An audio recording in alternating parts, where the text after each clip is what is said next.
Hungary is heading into a fresh political showdown just weeks after an historic election brought Viktor Orbán's 16-year rule to an end. The new Prime Minister, Péter Magyar, came to power promising to dismantle what he calls an entrenched illiberal system. And his most prominent target is Hungary's sitting president, Tamás Sulyok, who's closely associated with the Orbán era. Péter Magyar wants him, as well as other Orbán puppets, his words, to step down. If they don't, the government says it's prepared to remove them from office. Here's Magyar himself and how he put it. I can say that this process will take about a month. We will try to adopt the necessary legislation as quick as possible. And yes, there will be talk of removing all the puppets, everyone who participated in this cadre circulation, and instead of contributing to the strengthening of Hungarian democracy and rule of law, they participated in dismantling it for many million forints. Now, this threat is really quite extraordinary. The Prime Minister wants to use his parliamentary supermajority to rewrite Hungary's constitution to force the president out. Supporters say that that's exactly what voters asked for, a clean break from the Orbán rule. But critics say it risks doing real damage to the rule of law and could open the door to governments rewriting the rules whenever it suits them. We're going to take a closer look now at the power struggle unfolding at the top of Hungarian politics and what it tells us about how hard it is to change a system from the inside. Now, I'm joined by Kim Lane Scheppele, professor at Princeton University. She's been studying Hungarian constitutional law since the 1990s, so definitely the right person to help us better understand what's going on here. Thank you so much for speaking to us here on DW, Kim. Let's get started with where things actually stand right now. Tell us more about this standoff between the Prime Minister and the President. Yes, well, this is a standoff we've been expecting for some time. It turns out that the system that currently governs Hungary is a system entirely rewritten by Orbán and his loyalists, and it was designed to keep them in power forever. And if they ever happen to lose an election, it was designed to leave behind veto points that would make it very difficult for anyone else to govern. So the baseline here is that you're not talking about a constitution that was written as a cooperative process across political parties. This is just the Orbán constitution. So what's happened is that Péter Magyar has won this extraordinary election victory. He has 71% of the seats in the parliament. Under the rules of this constitution, a single 2/3 vote of the unicameral parliament can change anything in the constitution. And that's literally what he's proposing to do. So in some ways, absolutely normal rule of law. The problem is that the president gets a veto. And so the question is what to do with the president's veto. And that's why they're talking about removing him. Exactly. That does really seem to be the key point here. So in theory, could he just remove the president? Yes, this is a complicated process. And as your quotation from Péter Magyar indicated, he thinks it's going to take about a month. So there's a series of procedures. They have to introduce the constitutional amendment into the parliament. They have to have it pass the parliament. It will then go to President Sulyok. According to the constitution, President Sulyok has two possibilities here. One is that he can send the amendment back to the parliament if he disagrees with it for further consultation, or he can send the amendment to the Constitutional Court for the Constitutional Court to rule on whether this is a constitutional process. Now, the problem is the Constitutional Court is also completely packed. Every single judge on that court has been appointed by Orbán and his allies. So one of the things we're expecting is that Sulyok will get this amendment. He'll then pass it on to the Constitutional Court. The Constitutional Court, we're concerned, will say it's unconstitutional for the government to do this. And then the government will have to go after the Constitutional Court to do something about them, because it's the same problem. It's the roadblocks that Orbán put in the system to prevent anyone from changing it after him. Okay, so those are the steps that Sulyok could potentially take. But if he were to act against the Prime Minister, how much of a problem would that cause in Hungary? Well, right now, the public is really behind Péter Magyar, and actually a poll that was just released in the last couple of days shows that more than 2/3 of the Hungarian public is in favor of getting rid of President Shuyak. Now, the reason why is because President Shuyak has actually rubber stamped absolutely everything the Orban people have done. And he stood by while there were scandals, while there were really completely, shall we say, outrageous acts of the Orban government, and he said and did nothing. So the fact that President Shuyak is now saying that he believes in checks and balances is something that really is quite a new look for him. He did not have that role. He did not act in that way when Orban was president. So when Orban was prime minister, I should say. And so now I think everyone can see that this is opportunistic checks and balances when it comes to keeping the Orban people in the driver's seat, even though they lost the election. And in that soundbite that we listened to earlier, the Prime Minister said that he wanted to remove all of Orban's so-called puppets. So do you think that President Shuyak is still a puppet, even with Orban gone, or is he just an opponent to the Prime Minister? Well, President Shuyak used to be president of the Constitutional Court before he was president of the country. And in both roles, he just rubber stamped what Orban did. So if he's now claiming to be a Czech, that really is a new look for him. But like I said, there's a series of veto players. So Shuyak is the first one they hit anytime the supermajority passes a law or passes a constitutional amendment. President Shuyak can either send it back or send it to the Constitutional Court. Constitutional Court is another roadblock. The Supreme Court also has leadership that can be expected to defend the Orban regime. The public prosecutor, the head of the media authority, the head of the competition authority. There's a whole series of offices that Péter Magyar has listed as being the ones he intends to go after in this first round, removing all of the Orban appointees. Let me just say one thing about these Orban appointees, because it's not just that they were put there with the votes of only Orban's party. There was never an attempt to reach across the aisle to include any other political parties. But under Orban's constitution, these people are there for very long terms of office. So President Shuyak will be there until 2029. Péter Magyar's term ends in 2030. Okay, so we might have 1 year at the end.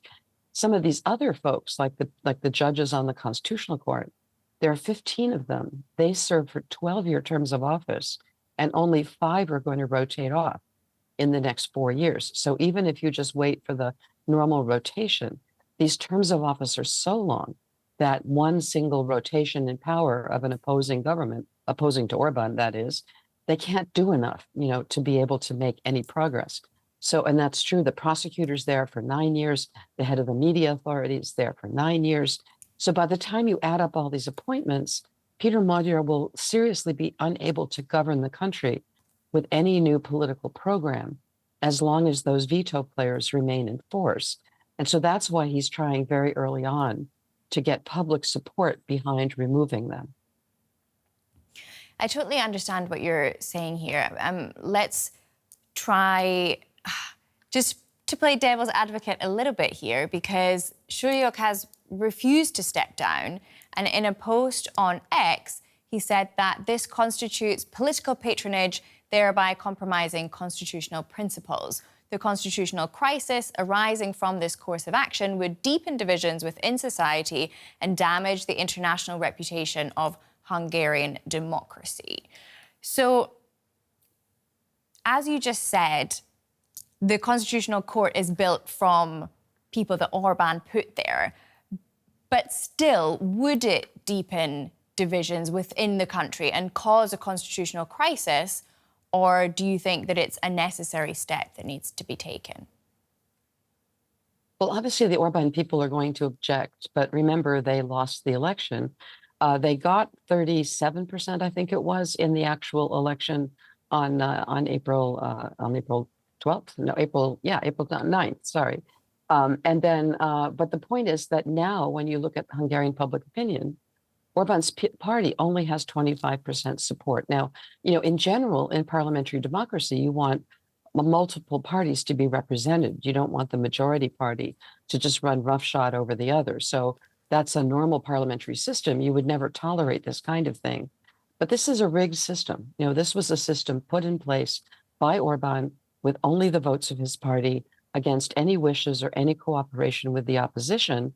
And it was designed for an occasion like this. In case Orbán lost one election, his people could prevent any new government from doing anything. Now, that locking in of all these terms of office, all these people with long terms of office, locking in many laws that could only be changed by 2/3 majorities of the parliament, which, by the way, Peter Magyar has, but even so, he can't do anything with all these veto players. So, other, European bodies have said before that the Orbán system was set up in an unfair manner to begin with. And what Peter Magyar is trying to do is to sort of unpick that system only as far as necessary to get to the point where his government can actually enact the program they were elected to carry on with. Now, Peter Magyar and his whole team are lawyers. They're not going to just throw law out the window. They're going to try to do this in the most legal way possible. But when you're dealing with a system that's rigged the way this one was, there may have to be a few steps you take at the beginning that undo rule of law in the short term to be able to guarantee it in the long term. And I think that's what he's doing, although it's always dangerous when you have, this kind of parliamentary majority that can accomplish anything without limit. So far, Peter Magyar seems to be saying that he will respect limits. This opening salvo is a little worrisome, but I think it's the only way actually forward that he will be able to, the only path he can take forward to be able to follow up on what would be a normal democratic campaign and platform that he's entitled to enact. And it does sound like he has a significant amount of support for this step. If we step beyond this conflict just for a moment, how would you actually assess Magyar's first weeks in power so far? Yeah, well, there are lots of ways that his first weeks in power could have gone wrong. And I think everybody's been waiting with their, holding their breath, trying to figure out, because, I remember this is a guy that people didn't know 3 years ago. He had been part of Orbán's party until February of 2024, right? So he's new to everybody. And, I think he's become a kind of model leader over the course of this campaign. But he's still untried. He's still very new. And I think all of us are trying to watch every signal to figure out exactly where he's going. Now, all the early signs are actually quite promising. So he's brought on board a cabinet of experts. He had promised a government of experts. And, he really has a kind of extraordinary crew. Lots of Hungarians who have managed large organizations, many of them in the private sector, many of them in international companies, for example, all new faces in the cabinet that we haven't seen before. They've really leaned into expertise, and they've actually developed a kind of parliamentary agenda. You look at the first several laws that they've introduced, and it's all the right things. Okay, so the very first law, which passed, and actually the president has signed, so maybe he's not objecting to everything, but there had been a state of emergency in Hungary since the beginning of the pandemic. And Viktor Orbán had been ruling by decree ever since. So the very first law passed on the first day of the new parliament was to end this eternal state of emergency and go back to an ordinary lawmaking. So that's a very good sign. The second thing he introduced was an amendment to the Constitution. Hasn't passed yet because we expect President Shuak would veto it. And that would limit the lifetime term of office of any prime minister to 8 years, starting with Peter Magyar himself. So he said he would be bound by this. But of course, what that would also do is disqualify Viktor Orbán from ever coming back, which is why we expect President Shuak to veto it. But still, to have the first amendment that you pass put a limit on your own power is a very good sign. And then there's several other laws that they've introduced as well, getting rid of something called the Sovereignty Protection Authority, which was this, sort of rogue agency that was investigating all of Orbán's enemies. That's going to be dissolved. They're going to bring back into public ownership a whole series of universities that were privatized in the hands of Orbán's cronies, thereby really limiting academic freedom in Hungary. They've promised to claw those back. And you sort of go through the list of things that they've said and they've introduced already on the floor of the parliament. And it really does look like exactly what you would do if you were interested in democratic restoration. And one of his early goals as well has been improving relations with the EU. How significant has that been in practical terms so far? Yeah, so there's two things about the EU here that really matter. So one is that whenever, Eurobarometer polls are conducted and the question is asked, how good is the EU for your country? It's almost always the case that the Hungarians wind up being more supportive of the EU than almost any other country in the EU, and that is still true. So the fact that Viktor Orbán alienated the EU, that he was blocking EU unity on a whole series of issues, that the EU finally cut off all this money to Hungary, was a sign that Hungary was drifting from the EU, and that was not popular. So Peter Magyar promised, as he put it, a return to Europe. And so I think that's already been made manifest by a lot of the things that he's done. But there's a second thing, which is that after Peter Magyar became prime minister, he discovered that the budget is even worse than we knew. Orbán's people had estimated the budget deficit this year would be at 5%. And Peter Magyar's people estimate that it's going to be almost 7%. And so they really need the EU money to be able to carry out a lot of the programs that they've said that they're going to carry out. And so Peter Magyar has prioritized going to Brussels. By the way, he went on a commercial airline rather than on the private jets that Orbán used to take, just to demonstrate that he's not trying to spend money on himself. He went to Brussels. He's actually made this agreement now with Ursula von der Leyen to unleash about 18 billion euro in funds that will come to Hungary this year, or at least be sort of absorbed gradually by Hungary starting this year. So it sounds like some real significant steps. And now coming back to our main story, what do you think, with your expertise, what do you think the realistic next steps are? And what are the biggest risks that we should be watching out for? Yeah, well, the realistic next steps are just getting an assessment of how bad the damage is. And we've already started to see some estimates of that. The brand new health minister, whom everybody may have seen, he's the guy who was dancing on election night and then again at the inauguration. He's the new health minister. Everybody knows Joel Hegedus by now. He's actually been, he becomes health minister, and within a week, the air conditioning units in an operating room in one of the regional hospitals just break down. And when he tries to figure out how we fix this, and Hungarians are great at fixing things, with Scotch tape and paper clips, they got the air conditioning working. And then it turned out that the air conditioning system was 40 years old. And then he asked, why hasn't it been upgraded? And the answer was, because the power grid can't handle it.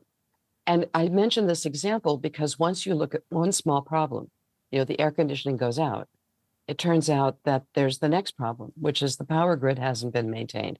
And then there's the next problem, and so on. So essentially, in order to get the government working again, Peter Magyar is going to have to dig deep into all of the sort of rubble left behind by the fact that the Orbán government was incredibly corrupt, used state money to line private pockets, and underinvested in all of the public services that Hungarians now count on. So it's going to be a big project to get the budget back on track, to fix the state itself. And in order to do that, he's got to start where he's starting now, which is getting rid of the veto players so he can actually get on with legislating according to the mandate Hungarians elected him to achieve. Kim Lane Scheppele, professor at Princeton University, thank you so much for all of your insights there. Thank you. Well, what do you think? Is this a democratic reset, or is Hungary headed for a constitutional crisis? Let us know your thoughts in the comments. I'm Hannah Hummel. Thank you so much for joining us here on DW.